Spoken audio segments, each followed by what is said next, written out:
The morning had begun like any other in the quiet town near Arlington, where the air always seemed to carry a subtle reverence because of the sacred ground not far away. Sergeant David Keller, one of the tomb guards, had just finished his shift at the tomb of the unknown soldier, a place he treated with more honor than his own life. After hours of precise marching, ceremonial salutes, and the silence that demanded respect, he walked toward a small cafe to grab a coffee before heading home.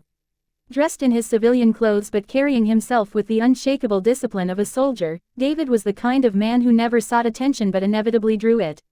That day, however, fate had something unusual planned. Outside the cafe, a small commotion broke out. Two local officers, eager and brash, accused him of obstructing the sidewalk after he instinctively stepped in to stop a group of teenagers from harassing an elderly veteran in a wheelchair. The officers, unaware of who he was or the dignity of his service, demanded he identify himself immediately, their tone laced with arrogance rather than procedure. David calmly explained, even showing his military ID, but their pride had already painted him as a challenge. Without hesitation, they pushed him against the patrol car, slapped cold cuffs onto his wrists, and treated him as though he were a common criminal. The crowd of bystanders gasped, whispers spreading quickly. Someone recognized him as one of the guards who stood eternal watch over America's fallen. Yet the officers refused to listen, mocking his insistence that he had done nothing wrong. For the first time in his disciplined life, David felt humiliation not because of the cuffs themselves, but because he knew his role demanded silence, restraint, and dignity even in the face of injustice. Word of the arrest spread faster than the officers expected. Within minutes, phones were out, recordings live streamed to social media, and anger brewed among veterans and civilians alike. David stood still, shoulders squared, eyes unblinking, the same way he stood during his silent vigils at the tomb. His training had taught him never to flinch, never to give in to chaos, and that composure now made the officers look even more foolish. Among the crowd was an older man who had once worn the uniform himself, a retired colonel named Richard Hayes. He recognized David instantly, his sharp eyes narrowing as disbelief turned into indignation. Hayes had commanded soldiers in war zones, had buried brothers in arms, and knew the value of the guard's sacrifice. To see a tomb guard, one of the few entrusted with such a sacred duty, paraded like a criminal on a busy street boiled his blood. But Hayes didn't rush. He waited, watched, and allowed the crowd to grow restless. The officers, now emboldened by their authority, barked orders at David, demanding answers he had already given, laughing when he spoke calmly of respect and duty.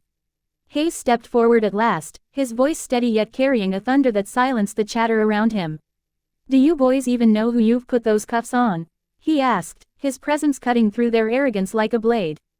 The officers turned to him, annoyed, dismissing him as just another bystander, but Hayes didn't flinch. He pointed to David's still posture. "That man has stood longer, straighter, and with more honor in silence than you'll know in your entire careers. He guards the unknowns. He guards the memory of every soldier who never came home. And you dare treat him like this?" The crowd erupted with murmurs of agreement, several veterans stepping forward, nodding solemnly at the colonel's words. The younger officers, realizing they might have misjudged, grew defensive.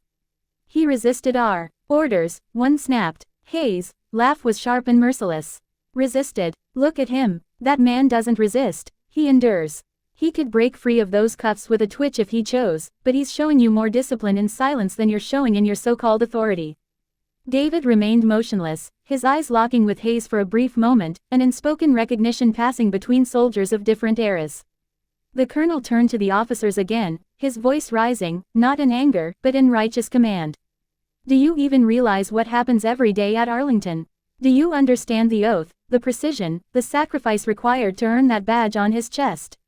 Tomb guards give up everything, sleep, comfort, even their freedom of expression, to embody respect for the fallen. And you dare mock him because you don't know better?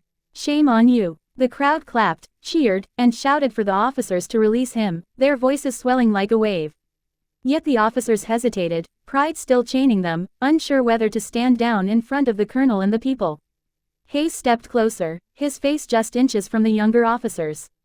"Son, you're writing a chapter of your career right now, and let me tell you, it's either going to be remembered as the day you humbled yourself, or the day you disgraced the uniform you wear. Choose wisely." The tension thickened, the air electric with the standoff between arrogance and wisdom, ignorance and honor. The officers exchanged uncertain glances, their hands twitching nervously near their belts as if authority alone would save them. But the crowd was no longer on their side. More veterans had arrived, some still carrying the gait of soldiers who had seen war, others holding flags on their jackets or caps. One elderly Marine shouted, "That man stands guard for my brothers. Let him go." Another, with tears in his eyes, muttered about the day he buried his own son at Arlington, how he had seen David march with perfection in the rain, never faltering, never breaking respect. The weight of testimony grew heavy, crushing the office's weak justification. Hayes saw the flicker of doubt in their faces and pressed harder. "You think cuffs measure strength? Discipline does. Respect does. And right now, you're proving you have neither. You may wear a badge, but that man lives a duty carved into his soul. Release him, apologize, and learn something before your careers are finished, before they even began." The louder Hayes spoke, the quieter the crowd became, hanging on every word. Authority was shifting, not by force, but by moral gravity. The colonel wasn't simply teaching them a lesson, he was teaching everyone present that day about the meaning of service, humility, and respect for those who protect sacred ground. Finally, one of the officers, his hands shaking slightly, reached for the key. The click of the cuffs unlocking echoed louder than the sirens of any patrol car, carrying with it a wave of relief and respect. David rubbed his wrists but made no complaint, his stoic face unchanged. Hayes nodded at him, and for the first time, David's eyes softened in gratitude, though his lips remained sealed. The colonel turned back to the officers, his voice quieter now but still sharp. "Every day you walk this beat, you'll remember what you did here. And you'll remember that respect isn't demanded by power, it's earned by honor. Let this be your first real lesson in wearing that badge." The officers lowered their heads, shame flickering across their faces, but Hayes didn't linger for victory.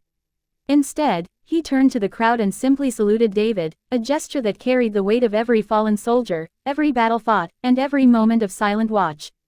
The crowd followed with applause, some saluting, some with hands over hearts, united in reverence. David finally spoke, his voice deep and steady, words chosen with care. "The tomb teaches us silence, but today, Colonel, your voice honored them all." Hayes gave a small nod, and together they walked away from the scene, not as victim and rescuer, but as soldiers bound by an eternal respect for the fallen. For everyone who witnessed that day, the sight of a tomb guard unjustly cuffed and a colonel standing up in his defense would remain a memory etched in their souls, a story they would tell their children as a lesson in respect, humility, and the power of true honor.